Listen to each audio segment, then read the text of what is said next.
Welcome to Absolute Comics. I'm Benny, that's Sal, and we come here once a week on the Comic Story Podcast Network at about 5 p.m. Eastern to talk about some of your favorite comic book news, information, and just what we've been reading in general. This is our comic book-centric podcast. I know you see our faces on a lot of stuff now, such as Absolutely Marvel and DC, where we talk about TV shows and movies, and you can also find us sometimes over at Absolutely PlayStation and Steam Gamers, where we talk about video games. And if you like the show, please go visit our sponsor. Sal, you did a really good job earlier. Who is our sponsor today? Our sponsor, of course, is G Fuel. Use comics at checkout to save yourself about 10% or more on all your G Fuel purchases. Benny, what's a flavor you're enjoying from G Fuel right now? Shatter Ice. It's a Mortal Kombat Sub-Zero thing, which actually, I was just telling an anecdote about going to a Mortal Kombat event, and this is unintentionally linking together. Nice. All right, so let's pull up our news for the day. What do you got for us, Dan? Dan, the voice in the sky, brings us stuff to talk about together. That didn't rhyme at all. I'm having a weird day. Mr. Sal, today is my birthday. Yes, happy birthday. Thank you. That's not why I was bringing this up. And it was not trying to get you to give me a happy Soliciting birthday. wishes, yeah. Right. Sal, by the way, it's my birthday. You haven't wished me enough happy birthdays, even though you did pre-show, during the show. Yeah, but on this show specifically, now I have, so. But I bring it up for a reason. So I had this idea, a genius idea, in my opinion. So I don't normally work Fridays. My 2 days off, for anyone in the chat who wonders, is Friday, Saturday. Then I work Sunday through Thursday. Thursday being the final day of the week. That's where we end up with the podcast. I was like, oh man, we don't have any advertisers for the Thursday show and our D&D games at a great breaking point. I'll just take Thursday off.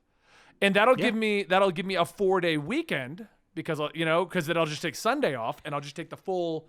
And instead of taking my actual birthday off. But that doesn't change the fact that today is my actual birthday.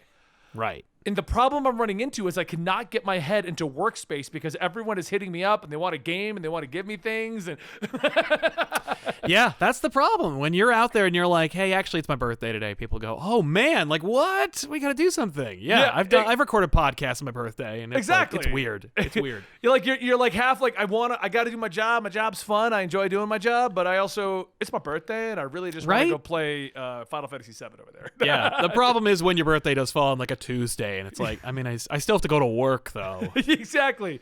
And that's the worst part. That was one thing I was thinking about. Remember when we were a kid and your birthday meant something? You got a cake, you got a party, you got to get out of school. Yeah. Yeah. When you woke up, you're like, oh my God, today's the day. Yeah. No.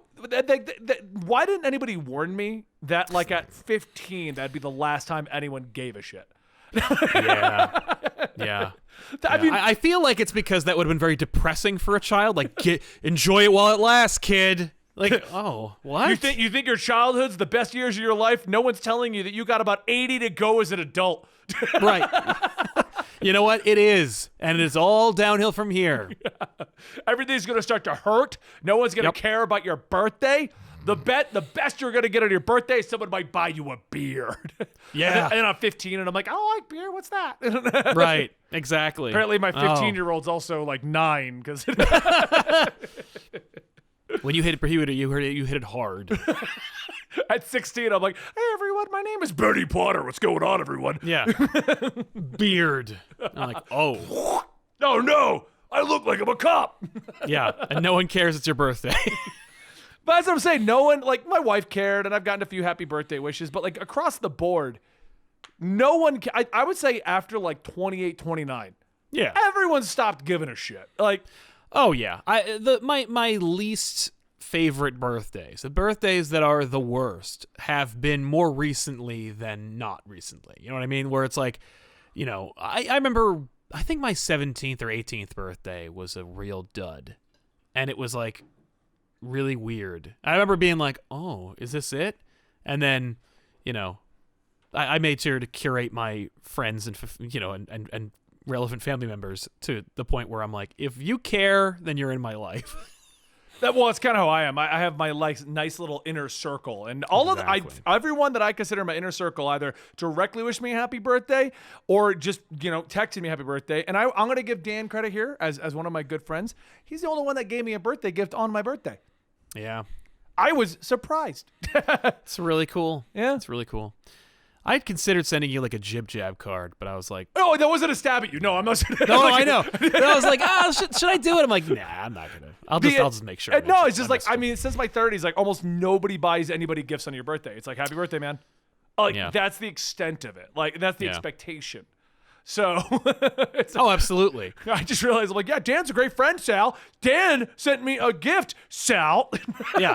I'm like, I don't live near you, man. If I did send you a birthday gift, I would have had to have coordinated it a week ago, which, like, I just wasn't going to do. Plus, your Amazon wish list isn't updated. You know, that's the other problem is, like, if you want gifts, curate your Amazon wish lists and make it available to the people that you care about, people. I should tweet that. Hey, guys, it's my birthday, and here's my Amazon wish list. That's in such poor taste. Don't do it. By the way, because the worst thing is you look like a douche and no one gets you anything, and then you're like, oh, yeah, I think I the worst would be sacrificed my dignity, Yeah. and I don't have any friends. Like, no, that's not the way to go.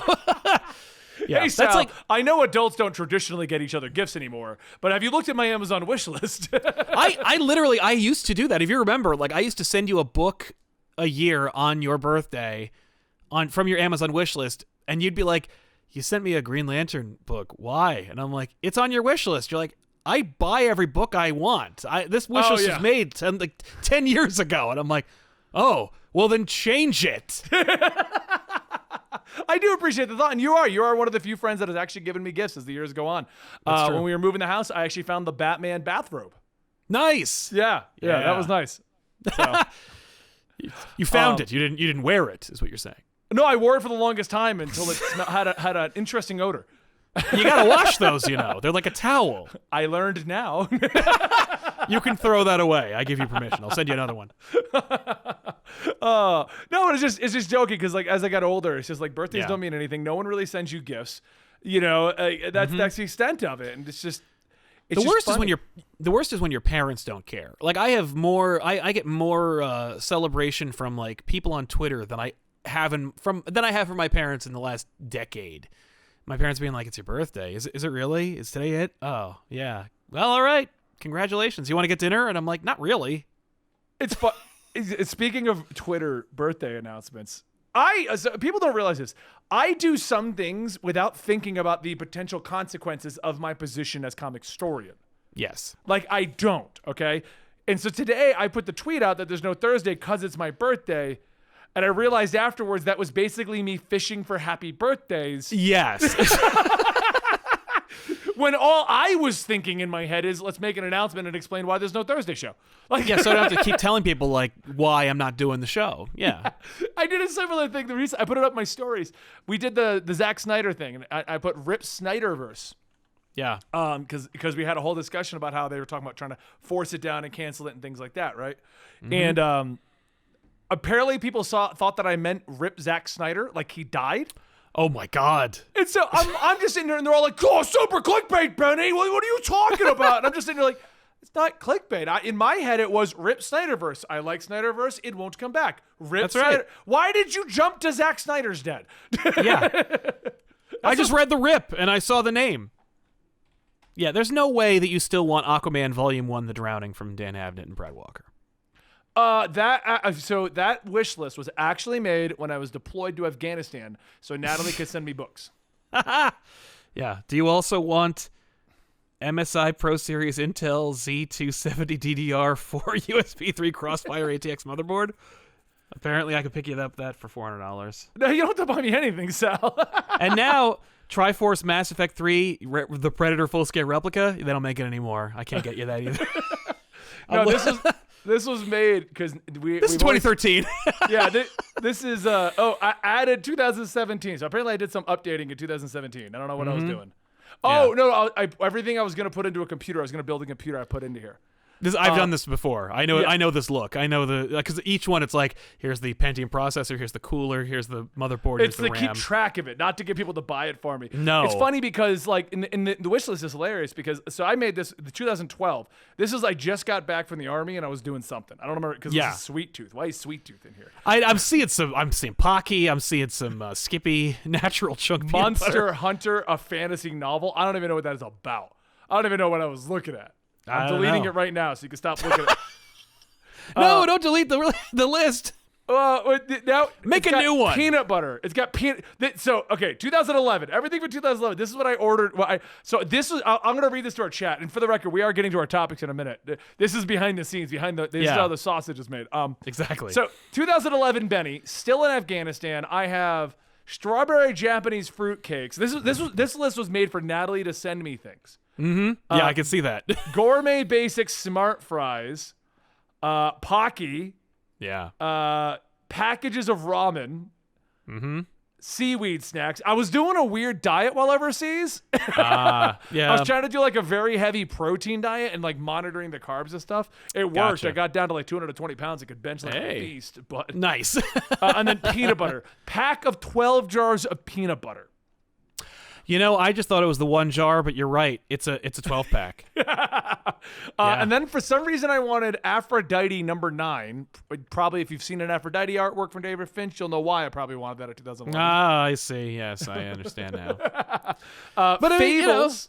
I wanted Fables. Batman, Superman, Absolute Power. Superman, The Black Ring. I still have never read that one. See, okay, there we go.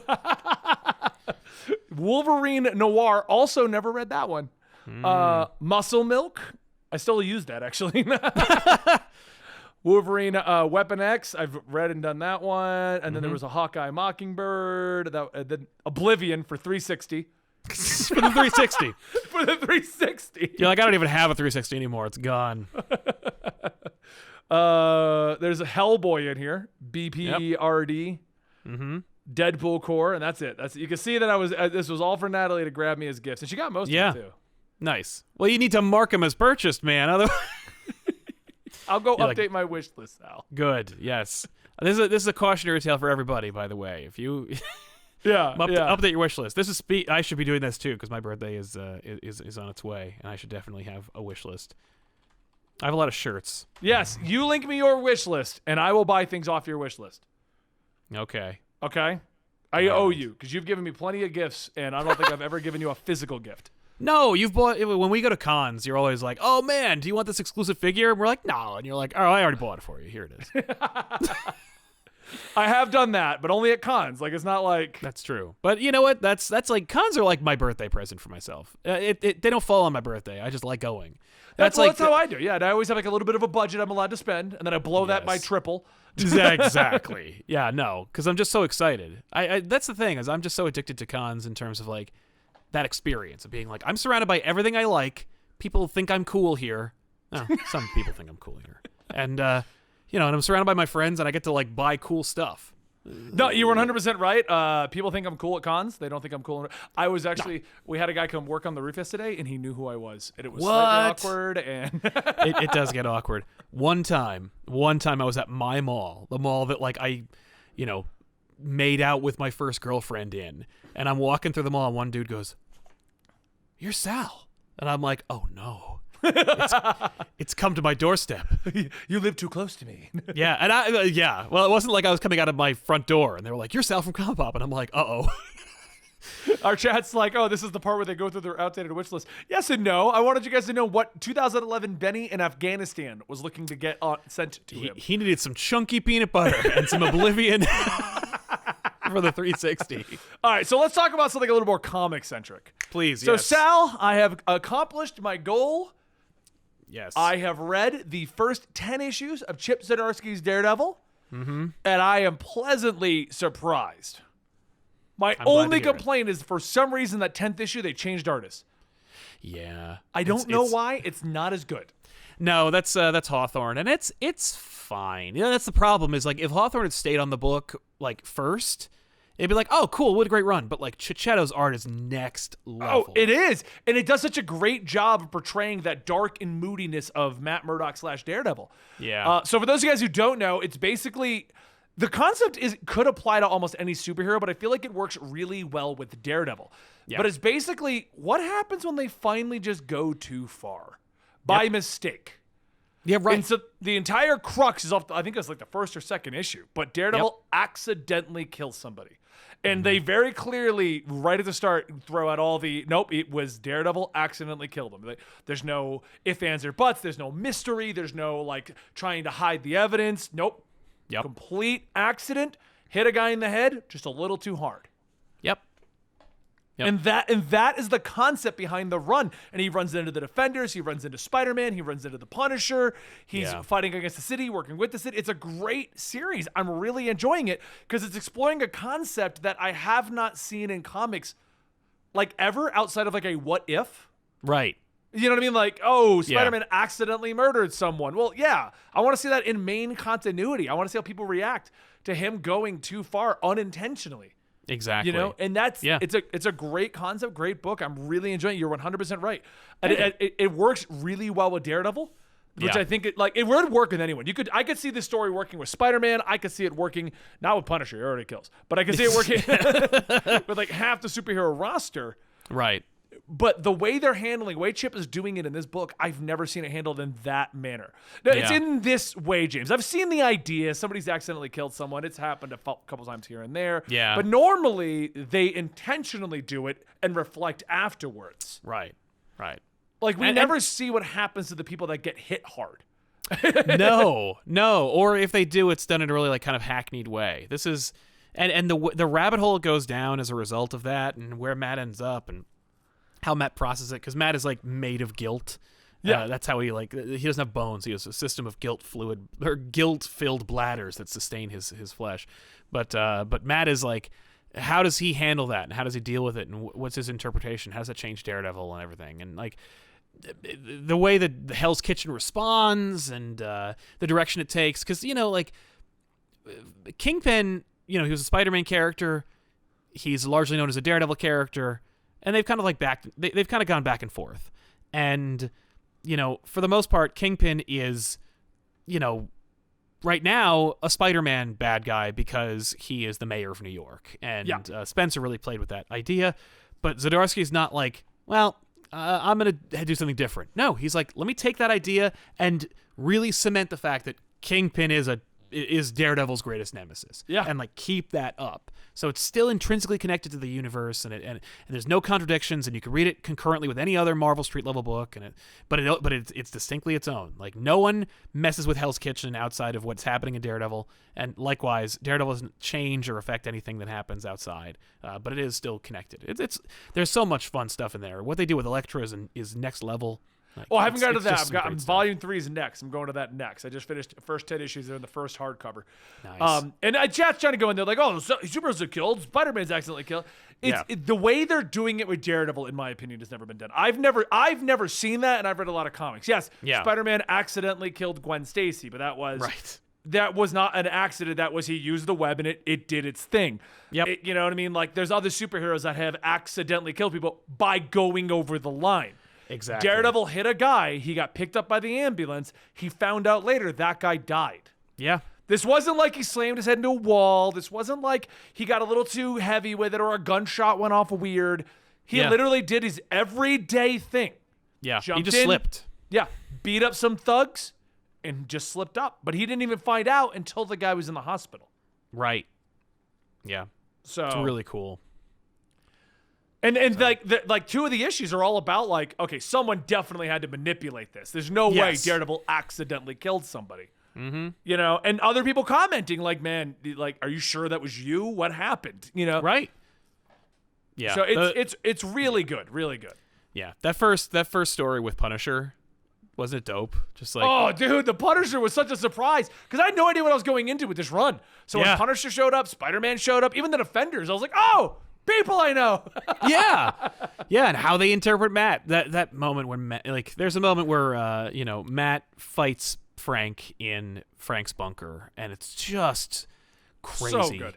It's just so cool, and Cicchetto's art is like just nuts. Yeah. So, but I'm glad to hear that you're enjoying it. It's funny. Daredevil is one of those characters that like I never really cared much about them when I was growing up. I was always a Spider-Man guy, and Daredevil kind of like showed up once in a while.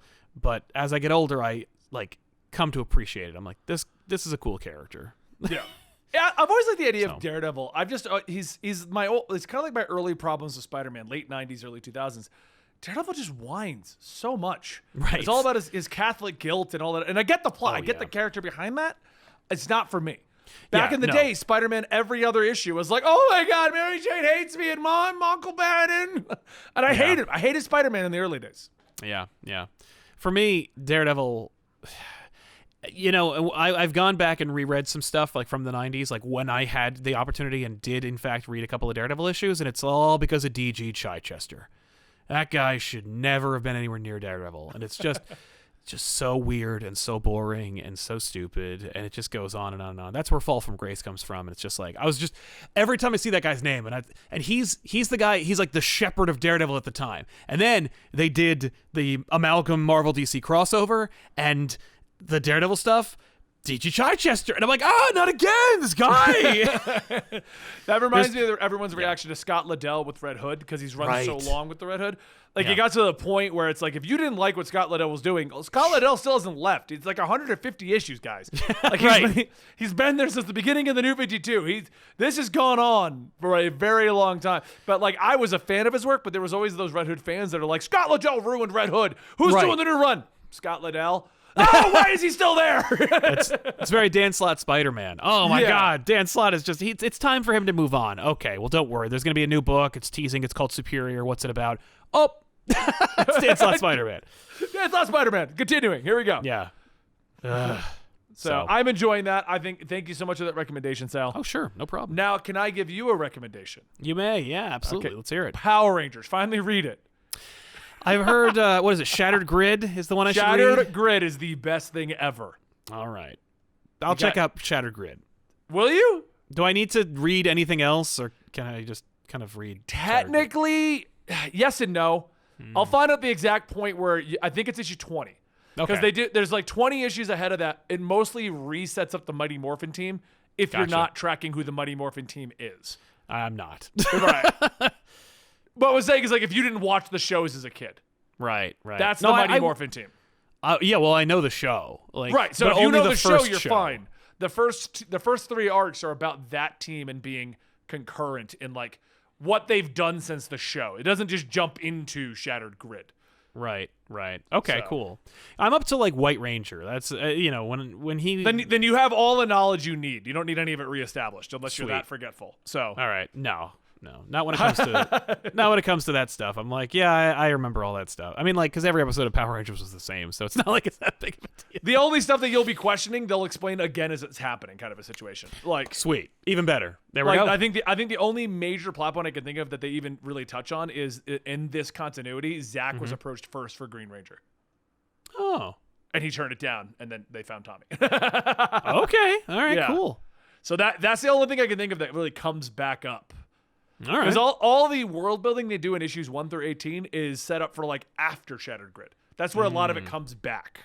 Gotcha. So, because the only Power Rangers comic I have ever read is the JLA Power Rangers crossover, which is okay. Fine. Yeah, yes. It was what you thought it was going to be. No, it wasn't. Like, so can I tell you about another one that's going to shock you though? A great one today. Sure. Okay. Fortnite issue 3 came out today. I mean, Batman versus Snake Eyes. I'm like, that's a great idea. Right. So what if I were to tell you this issue and you have no context? This issue, Batman fights Snake Eyes. What would you want in this issue? A sword fight. Okay. What else? Hand-to-hand combat with Batman and what Snake else? Eyes. I'd like to see Snake Eyes steal the Batmobile. Kind of. There's no Batmobile, but they get in cars. Oh, right. Okay. All right. All right. This book is like 21 pages of nothing but Batman and Snake Eyes fighting. There's no dialogue between them. There's no nothing. Okay, it's good because Snake Eyes doesn't talk, so that works out great. Snake Eyes doesn't talk, and in this universe they've set up, the people in Fortnite don't talk. Oh, so right. Batman versus Snake Eyes, they're literally just duking it out for 21 issues, and the way that they handle the dialogue and plot is they're showing the battles, and the people in the Fortnite organization are emailing each other about what's happening. So you're getting the context, but it doesn't interrupt the fight. There's no calming down period. There's no nothing. And it's great. And I'm going to give spoilers here for Batman Fortnite. They started off with like, okay, so ever since Batman got rid of Catwoman, he's had like this weird, like vindictive nature where he's just beating up everyone because he keeps forgetting things. But they go, we can get rid of their memories, but we can't get rid of their emotional attachments. Right. So So he must be getting angry because he's missing something and he doesn't know what it is. Mm-hmm. And so the opening email is, can you send somebody in to stop him? And of course, they send in Snake Eyes. That's like in the first two pages of the book. Yeah. And then they're like, this is great. He's the only one who can fight against Batman toe to toe. They go back and forth every single time. They are doing things that everyone is getting insane about. This is crazy. They're using cars, guns, fights, bullets, everything they can think of against each other. Okay. And then another email follows in, and they're like, so slight problem, and I don't know if we thought about this. They're both really good at what they do. So what happens if they team up? Right. and then it's like scrubs the emails like, don't worry about it. They're still killing each other and they're still resetting time. And then like another email, it's like, new problem. All the other combatants have stopped fighting and are just watching Batman versus Snake Eyes because they're doing every crazy thing. And the scene they're showing is them like surfing on the top of cars, launching them at each other. Like, okay. Like there's a comment that they're doing things that they have never seen in Fortnite. Cool. And then it goes on to the next one. It's like, slight problem. Is it possible that they're communicating with sign language? And we see a scene where in the middle of their fights, they're actually communicating. Oh my God. I mean, that's what I want to see. Yeah, it's so genius. And then we get, and then it's like, further problems. They say, is respect an emotion that may carry over? And it shows Batman exiting Fortnite with Snake Eyes saluting him. And I'm like, what the hell? That's awesome. Yeah. That's cool. So definitely check it out. Even if you're not reading it, you just got to see Batman versus Snake Eyes for 21 pages. Yeah. That's all it boils down to. Nice. All right. I will definitely check that out. I can get the digital, so I guess since it's like impossible to get the physical. Yeah, it is impossible. Literally is impossible. I had to hunt down issue 1. Yeah. Now they're sending me these emails, so I get all the little costumes and the codes. But it's insane. Sweet. You know the issue 1 issues are now going for $250. Makes sense because of how impossible it is to get. I mean, like it's impossible to get, and it has a Fortnite code in it, so you're getting both sides trying to go for it now. It's not just the comic book fans or the Fortnite fans. Everyone's going for it. Yeah. It's brilliant, but it's also a shame. Yeah. So, all right, moving on to another one. We got Deadpool, Black, White, and Red. Issue 5 of his anthology miniseries is announced for his 30th anniversary. Issue 1 has Tom Taylor, Ed Brisson, and James Stokey. I am excited for this one as a Deadpool fan, but as a Deadpool fan, why isn't there a Deadpool book? They canceled it like right before his 30th anniversary. Like, how weird. And it was a really good plot. He was dating Elsa. They were on the Monster Island. They were separated from the X-Men, but he was still being more Deadpool than he was in other runs. Yeah. Why is there no Deadpool comic going on right now? It's really not like weird. The character's popularity has waned, and he's not Wolverine with 60 years. Right. No, so, I don't get it. It doesn't make any sense to me. Yeah, it's and then to do an anthology series. Yeah, well, plus they had that weird they had that other book. It was like really expensive. It was like Deadpool's 30th anniversary spectacular book or something like that. And it's like, I don't know. It's too bad. It's too bad because you'd think Deadpool would get that. Like if any character could warrant a sudden new series or a sudden big anthology, it would be Deadpool. But or save himself from cancellation, certainly. I just don't understand why we have a book coming out about this new character Reptile, but we don't have a Deadpool book. Is it that Reptile Reptile's character? getting a book. Yeah. Oh my God. That's Reptile characters from like forever ago. I think it's Avengers Academy was Reptile. Yeah. Because they comment on that when he meets up with him in King of the Black. He's like, "Why aren't you Avengers Academy?" Oh, Spider-Man, that got shut down years ago. Yeah. Nice. But Reptile's getting a book, not Deadpool. Yeah, exactly. I'm like, what's going on with that? Yeah, what the hell? Screenwriter John Ridley is going to be writing the upcoming Black Panther comic.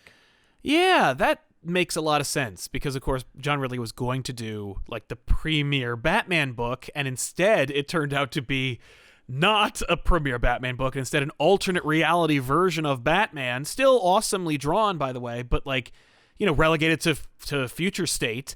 And then they launched the Future State Batman or the Next Batman digital series, which is not, it doesn't have the same pastiche. It's a good book.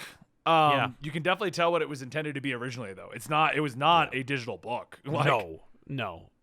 So I can imagine Ridley being like, I got roped into comics so that I could write Batman.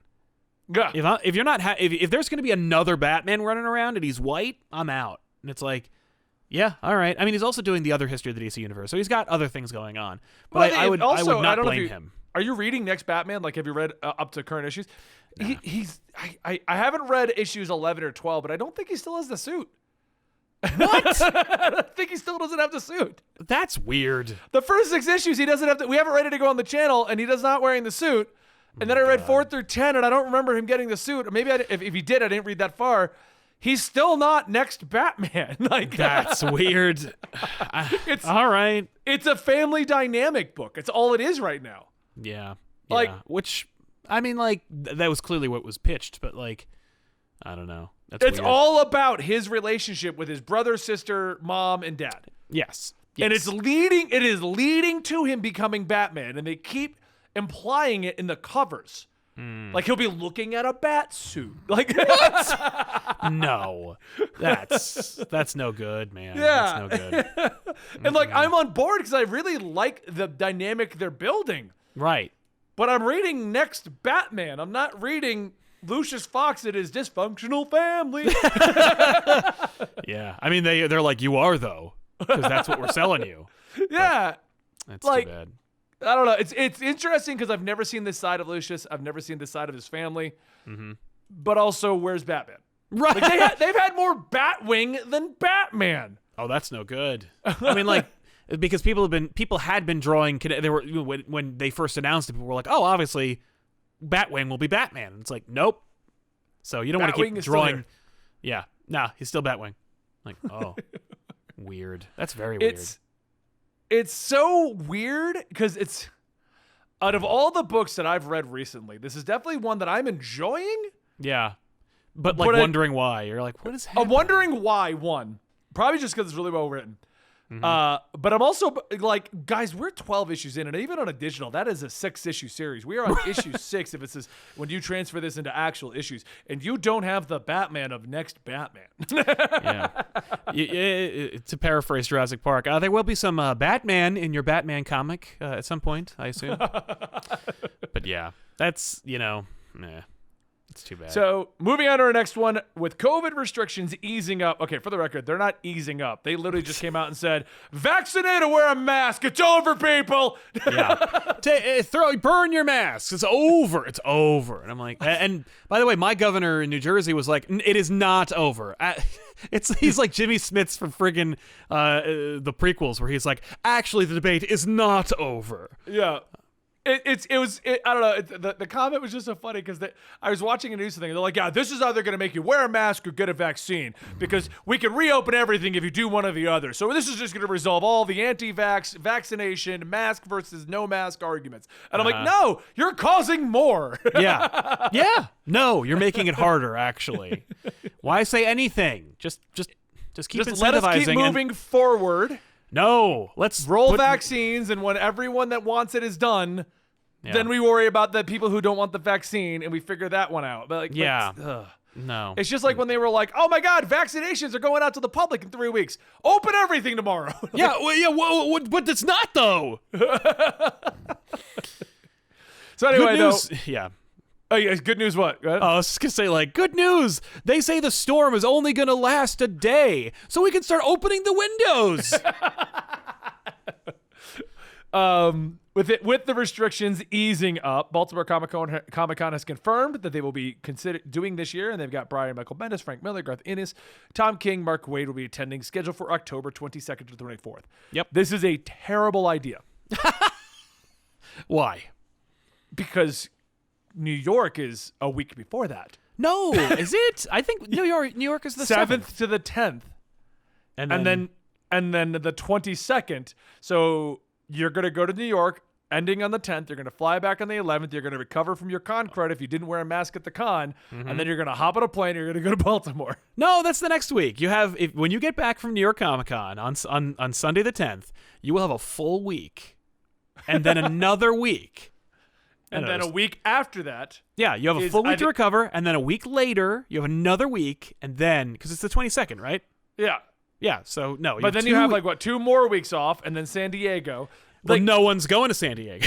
But here's my problem, though. Yeah. Every con is like, all right. Look, the world seems like it's going to get pretty much back to normal by August. So let's start booking all of our cons October onward. That is the safe dates. They're booking them every week, Sal. Like, they're all like, we got to get into 2021 con. I know. Like they used to. Remember when we were talking about, like, oh, are our cons over? Are they going to start closing cons and stuff? Because, like, I feel like we kind of reached maximum occupancy when it came to cons, and the coronavirus may have actually kind of like stayed that off and killed a few shows, and as a result, maybe make people think twice before having show. Oh no! Oh, we're all just gonna go. Oh, okay, and they're all gonna be next week. Like, no. Yeah. It's nuts. No, to clarify, someone's like, I don't think it's going to be over. I didn't say it's going to be over. I said things are going to go back to normal because the way the world is moving, they're all just going to reopen and let you deal with it at that point. Yeah. We're also going to be dealing with a virus that won't go anywhere. But by July, August, the way things are looking and the way they're talking in the news, they are moving the burden to the individual. Yeah. You're vaccinated, you're fine. If you're not, you should wear a mask. And if you don't wear a mask and get COVID, whatever. The big issue that a lot of people don't realize is it's not that COVID itself was inherently the problem. The problem was it was so infectious that the hospitals couldn't handle the load. Right. That was the core issue at the beginning, because COVID itself is only problematic for certain people. But if you don't know if you're in that bracket, you go to the hospital. Right. And the hospital couldn't handle so many people coming in at the same time. That was the initial issue that led to the stay-at-home orders and the masks and all that other stuff. Yeah. Because we just couldn't handle the amount of people that were getting sick. Exactly. That's what a pandemic is. Right. I think we're all familiar with what a pandemic is by now. But yeah, but not a lot of people are familiar with why we had one and how to keep it from happening again. So get your boosters, everybody, because we're going to be doing that forever. But back to the topic at hand, as things are going back to normal in the sense of they are reopening and leaving it up to you to decide how you're going to handle COVID, all the cons are back to back to back, Sal, and I'm not doing them all. I know. I can see you're probably going to do Baltimore because you'll drive, right? I will drive. I always do, unless I can take a train. But nowadays, I'm not going to do that. I'll just drive because it's actually faster. But yes, I will drive to Baltimore as I have in the past. Baltimore used to be in September. Baltimore used to give you a month. Yeah. And then for some reason they were like same month as New York, and sometimes it was like 2 weeks, it was a week or 2 weeks, and I'm like, what are you doing, guys? No, because like these creators don't want to do that either. They don't want to travel week to week. They have to work on the books. they got things to do. All right, so Sal, here's the deal. If we end up not having any arrangements with San Diego, I will go to Baltimore and New York with you. Oh, cool. And I'm dragging Dan to both of them. Dan, your opinion on that? Oh no. I always like catching him off guard because he's not near the mute button. Yeah. No, I actually have to turn off like 3 mute buttons. Dan, we're going to New York and then Baltimore unless we get a San Diego call. You know what? I'm actually okay with that because it's been so long since we've actually gone out for something that I'm basically craving any human contact at this point. Well, I should caution you. It hasn't changed much. I remember when I was like so hyped on Baltimore Comic-Con. I love that show, but like it's because there is almost no barrier between you and the creators, and that's what it's all about. And it's like, but the floor is practically the size of the studio here at Comic Pop, and it's everybody, but they're all we're right gonna there. We're gonna go to see the creators and you. We're gonna hang out with you, Sal. Well, that's true. Yeah, but it's Baltimore though. They got seafood. They do. I love the Inner Harbor. We just got to make sure that it's a good show. We got to make sure it's nice out, though. It's October. When they used to have it in September around like Memorial Day, it was awesome because like I remember going one year and it was like 85 degrees, and I'm sitting like curbside at like some Baltimorean seafood restaurant. I'm having crab cakes. And it's gorgeous. And I'm looking at the con that I'm going to walk over to. I see Dinesh. He's like, hey, we just, it was amazing. It was just a great day, but in October, it's going to be chilly.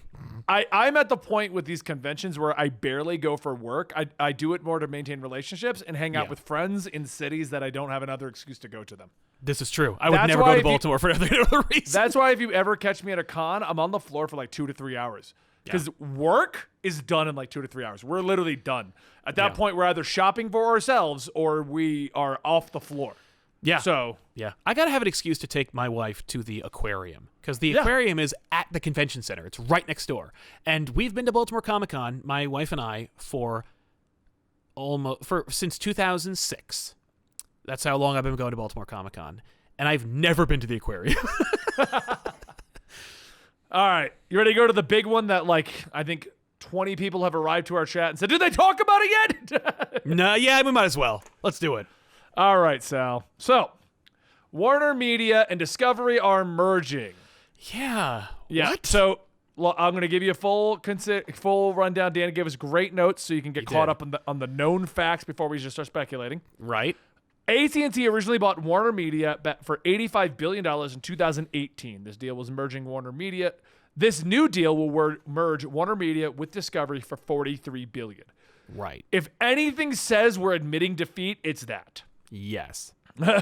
Now, did AT&T own Discovery, or did AT&T just acquire Discovery as well? I'm not sure with that one.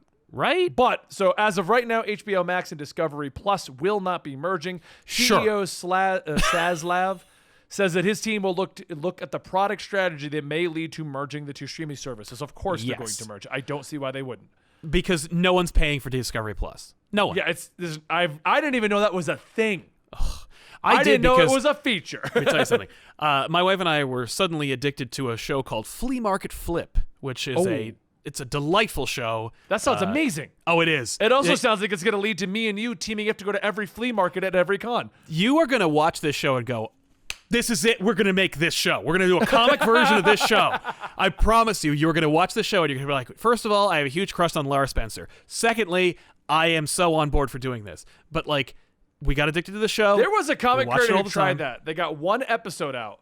Yeah. I can't remember who it was. They got one episode out, and then they never did another one. And I was like, why didn't you do another one? They're like, that was a lot harder than I thought it was going to be. Yeah. No, this one, it would be hard to do, but like the flea market stuff is super easy. But then Discovery Plus came around and the show disappeared because it's on Discovery Plus and nowhere else. And I'm like, oh. But you're Well, not I guess paying for that's the that. end of the show. Yeah, no, I'm not paying for Discovery Plus. The Are you kidding only me? reason I have Paramount Plus, or whatever that one is, Oh, yeah. is because I got the free trial to watch all of Twilight Zone and then forgot to cancel it. Well, they're counting on that. Yeah, I have So, HBO okay. Max because we have Verizon or something, and it came with it. Okay, so the next one I got here is, as of right now, HBO Max and Discovery Plus will not be merged. Okay. People who already pay for HBO Max and Discovery Plus, nothing will change right away. HBO Max will still be releasing its cheaper, ad-supported version this year. Ugh. No one's going to sign up for that. Who's going to pay $5 less to watch commercials? Yeah, Hulu already tried that. Yeah. Yeah. It's annoying. 'Cause Yeah. I have some things with like, oh, this one has to have commercials, even though you're paying for no commercials. Yeah, what? WB movies will still hit theaters at HBO Max at the same time throughout 2021. Still a weird decision that as more movies the theaters are reopening and as things are getting back to normal, and other theaters are like, no, we're just putting it out in the theaters. Why did you do that, WB? Yeah. Makes me still wonder why they haven't gone back on that at all, but okay. I know. DC Universe is still a go ahead, so we're still going to have that comic service. That makes sense. He mentioned Batman, Superman, Wonder Woman many times in press conferences and interviews. Discovery has a massive cable TV presence. It's going to open up the horizon on the film and movie side of things. More DC content. It was stated you may not get more DC movies, but you'll definitely get more DC content. Okay. DC Comics is now part of a new company that is being run by Discovery CEO. It's still under the Warner Brothers umbrella, but it has a new CEO in charge of everything.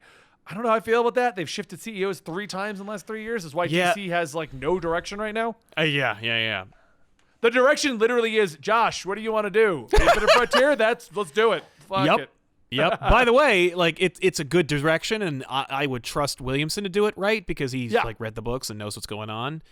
But also, they clearly have no direction.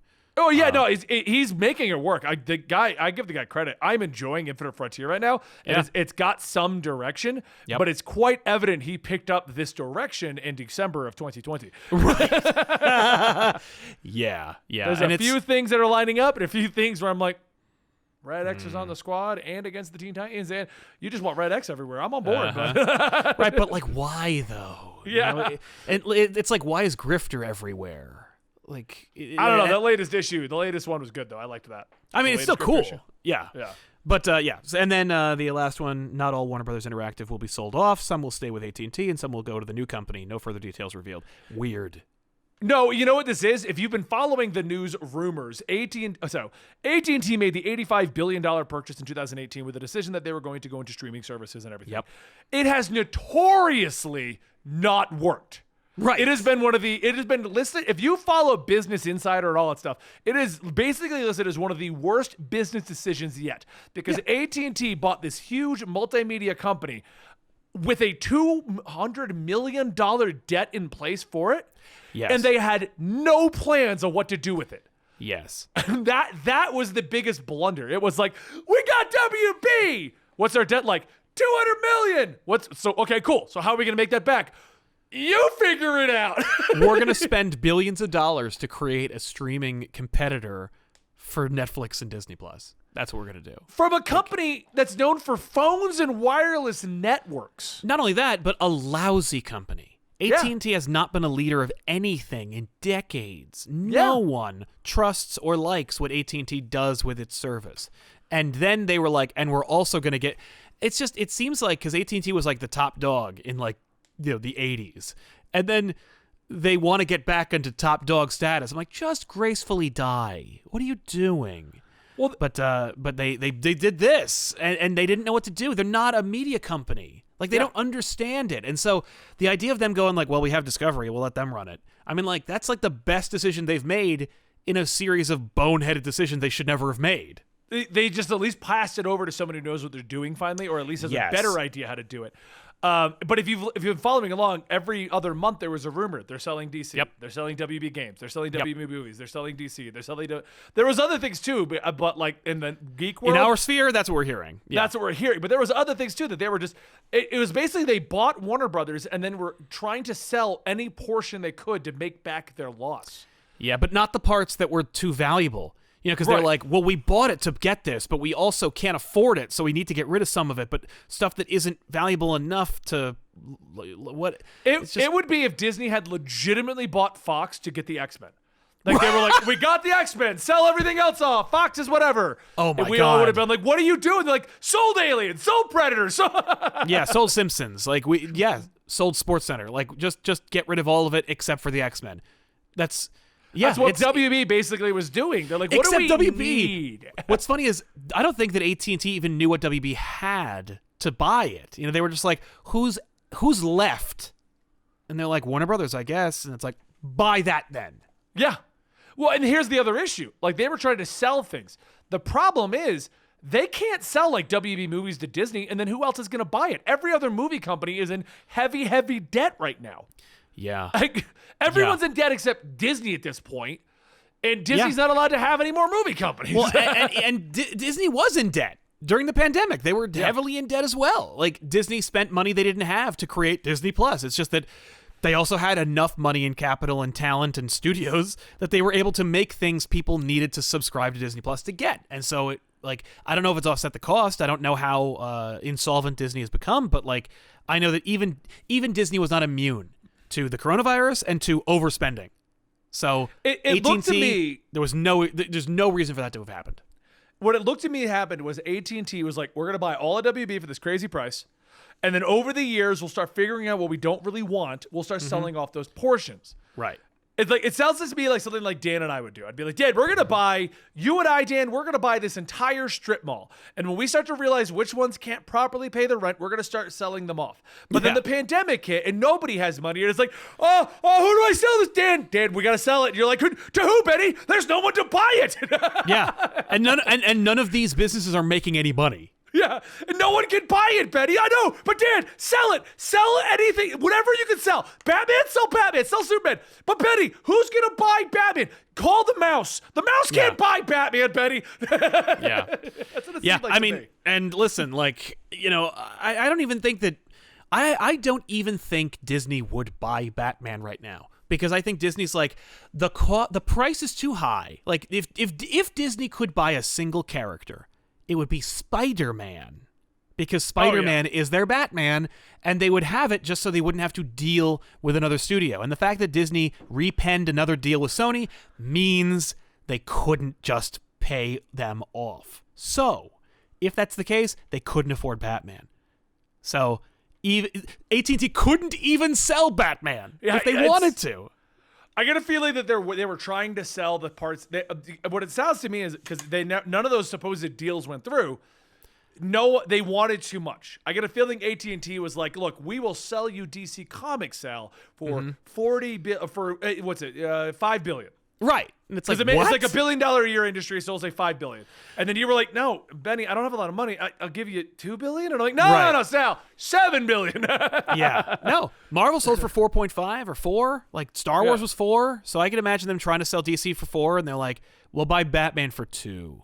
But even then, I don't even know, and I can't even speak to this. I don't even know if DC Comics being sold was on the table, because I don't think DC Comics makes enough for them to have actually even warranted the attempt to sell. I think people said they're selling DC Comics because AT&T was in debt. Like, you can fill in the blanks in terms of what a company, like, what would I do if I were in debt and I owned a bunch of franchises? I'd sell them. So that must be what they're doing. And like, I think the issue was that there was talks of like some WB movies. They were talking about getting rid of Warner Media movies. They were talking about getting rid of WB games. But those are worth like billions on billions of dollars. Those are huge chunks.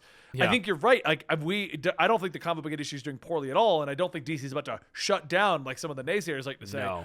But I don't think there are enough money for a company who's $200 billion in debt that's going to go sell DC. We can knock off 2. Yeah, exactly. Like if you're $200 billion in debt or whatever, you're not gonna. It's not even worth it. It's like to make it a microcosm. Let's say that you went to college, so you're obviously in debt, and like you owe $50,000, right, or $100,000, and you're living paycheck to paycheck, and you're at the grocery store, and you're like, I need more protein in my life because I'm dying.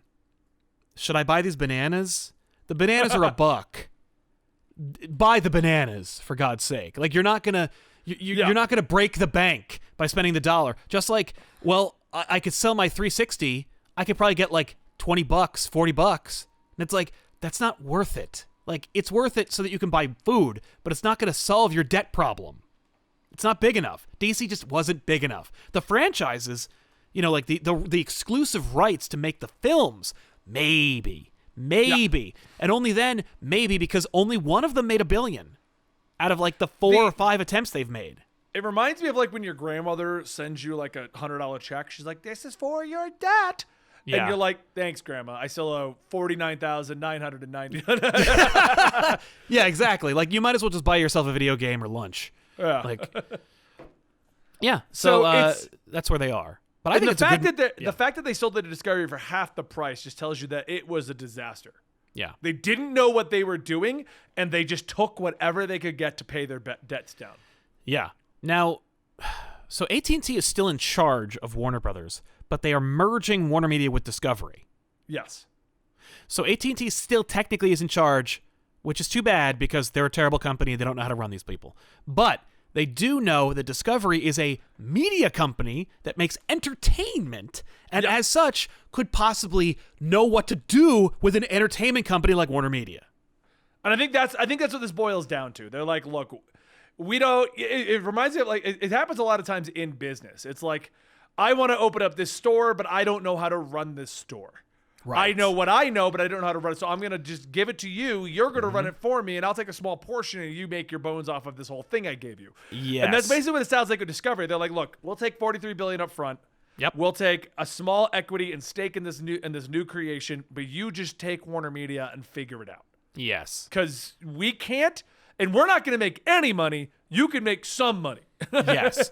Hey, that makes a lot of sense. For them to have their debt by selling it off to a company that they already have a stake in, that is probably the best decision they could have made. Because otherwise, what do?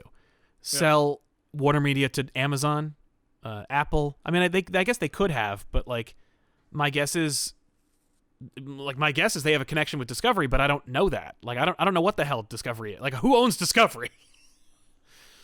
I don't know. I'm gonna look that up, see if I can figure out who owns Discovery, because it sounds like they don't, but also sounds like they do. Yeah. Discovery is owned by a company called Advanced Publications. It's like Time, CBS, Gannett. Because I think it's like a sister company. I don't think it's a direct ownership. Mm-hmm. But I think they're all owned by. I think they're both owned by some parent companies. What I think. Okay. Because that's the thing is like this would be because I'm not sure I understand whether AT&T sold off Warner Media to a competitor or whether Warner Media sold or whether AT&T sold off Warner Media to a subsidiary. Advanced Publications, and Advanced Publications owns. That's not a list. It is a privately held company, and it's huge. That's all I could find. All right, so it sounds like it would have been like AT&T was selling Warner Media to what would have been a competitor if they had held on to Warner Media, but instead they're like, we're getting out. Like we're getting out for half. AT&T to see who owns them. Yeah. Oh, good point. Traded as predecessors, founded. This one's a little more difficult to track down. Yeah. They are owned by themselves. Okay. So they own themselves. Mm-hmm. So they got to be some way connected to Discovery, because I cannot find a direct connection. Right. Or maybe it's just two buddies. It could be. Yeah, maybe it's the friends. equivalent of me being like, Sal, I made this show on Comic Story and it is not doing well. I'll give it to you. You tell me what you want to change and we'll split profits. Yeah. That's what it sounds like to me. Like we're buddies, but we don't actually own the same thing. Yeah. Yes, I think that's a fair way to explain it. And that works. Like that seems fine, because that seems better, honestly. Because when AT&T was just like was driving the bus by themselves, you heard things like esports CEOs are going to be in charge of DC Comics, and it's just like, so you don't know what's going on. Like you just have no idea. Some of the decisions they made calls on, I'm like, what? Yeah. Why? And like Discovery, Discovery is good at taking. They're a media company, so who knows? I don't know. Yeah, you know what I mean. We'll see. But I am excited at least to see that maybe a company that knows how to turn a profit off of a media company is going to be in charge of this media company. Like good for them. I think this is good news. I think this is them admitting defeat, passing it on, and I think this is good news. And speaking of esports, that's a hilarious industry that everyone was like, "This is the next big thing. It's huge. It's gonna be giant. Make 1,001 teams." And now it's like it's still around. Yeah, it technically still exists. does well, but it's not the next big thing anymore. That happened. No. It's over. Yeah, that's like, oh man, all the money's in extreme sports. Yeah. Oh, I remember that. Yeah. Red Bull's gonna bring back like BMX biking. That was cool for like 10 years. Right? Yeah. No, that's very interesting.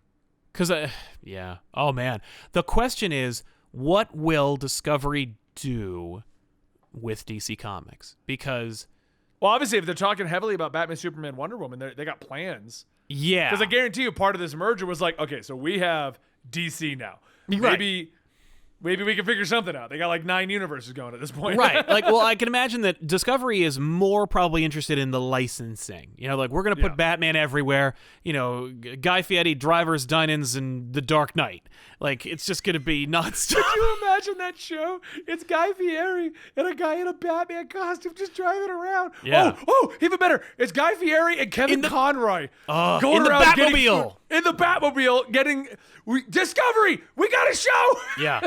Yeah, it's literally Dinah's Drive. No, wait. Even better. It's a spinoff. It's called like something. We'll come up with something later.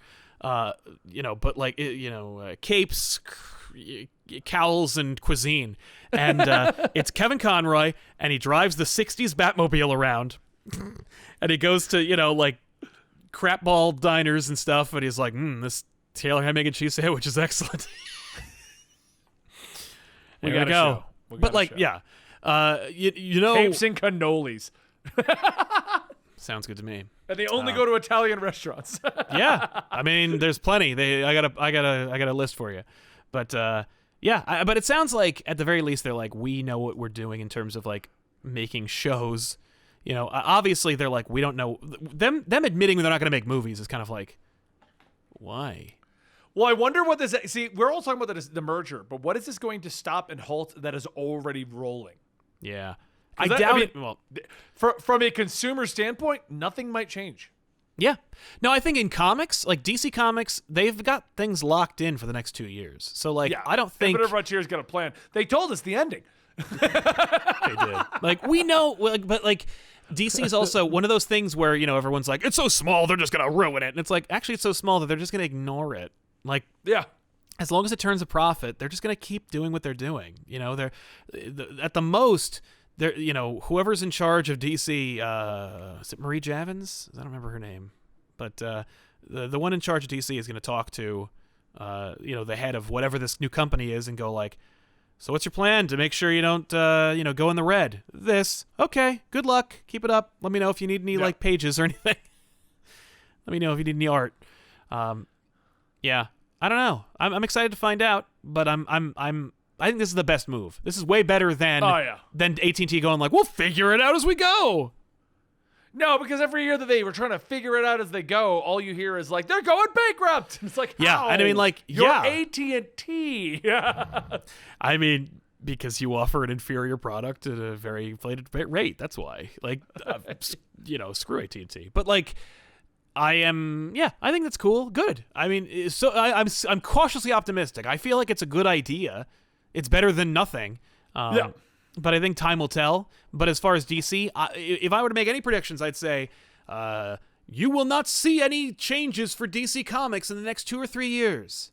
Maybe you'll see some. Yeah. The only change I could see would be more Batman books, which I think is almost at a breaking point right now. Oh yeah, no, we've reached maximum occupancy on bats.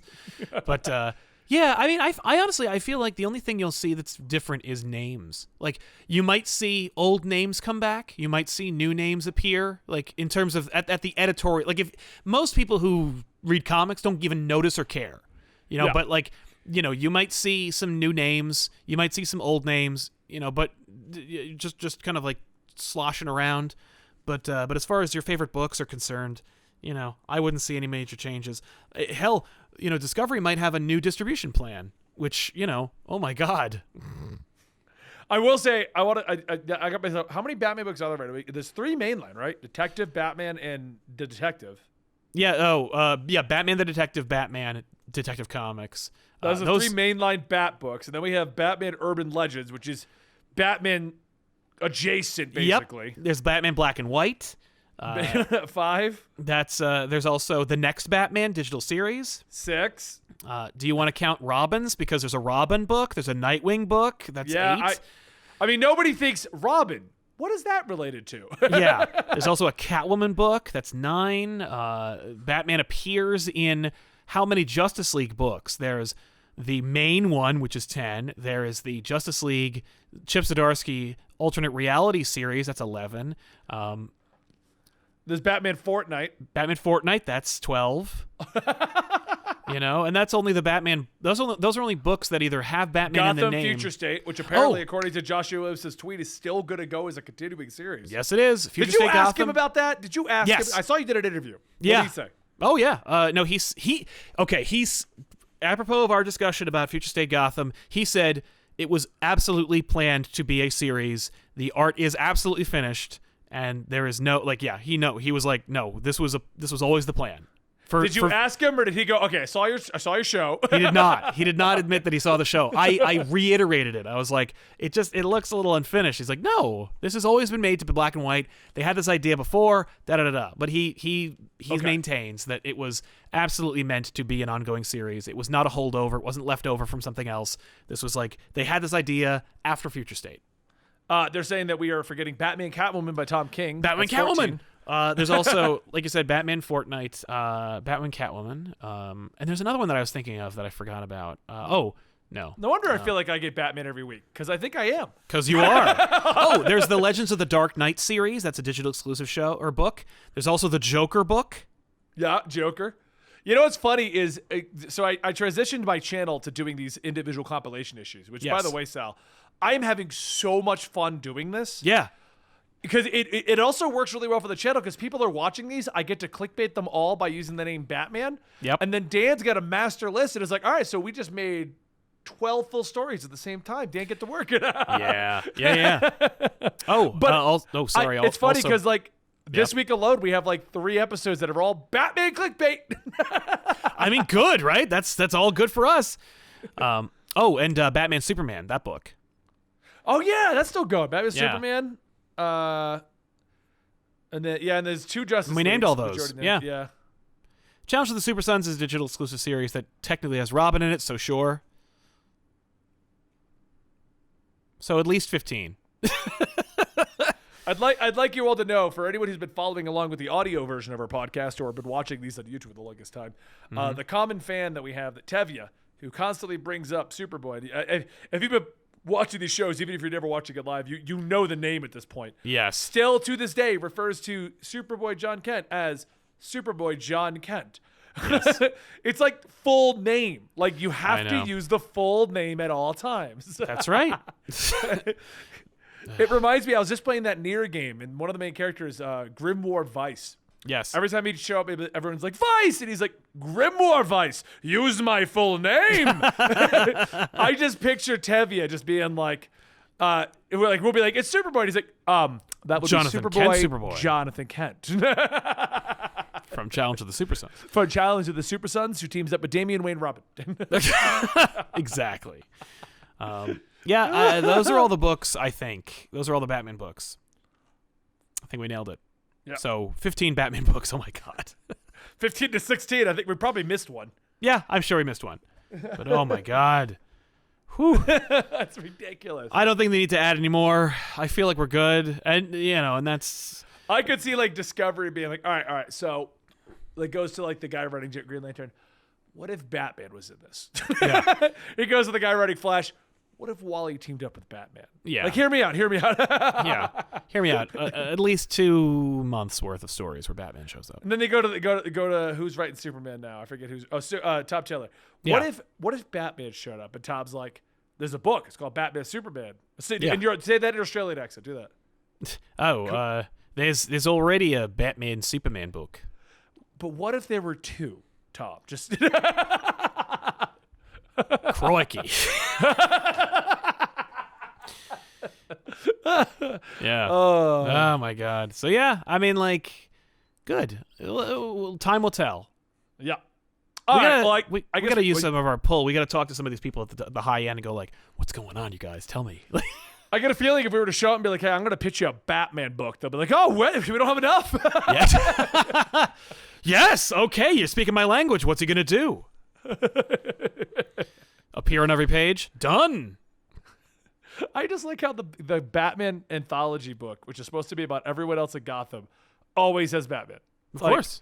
Batman too. Red Hood. The only one he's not showing up in is the Outsiders portion of the book. Oh, yeah. Which is not making a lick of sense to me. It's the only one of that whole book where I'm just like, what is even going on? Yeah. You made Jefferson pure lightning. Katana's arguing with her sword. And Metamorpho, I don't even know why he's here at this point. he is an integral outsider, but also what? Yeah. No. So, you want to close out the show, Sal? You want to say the goodbyes for once?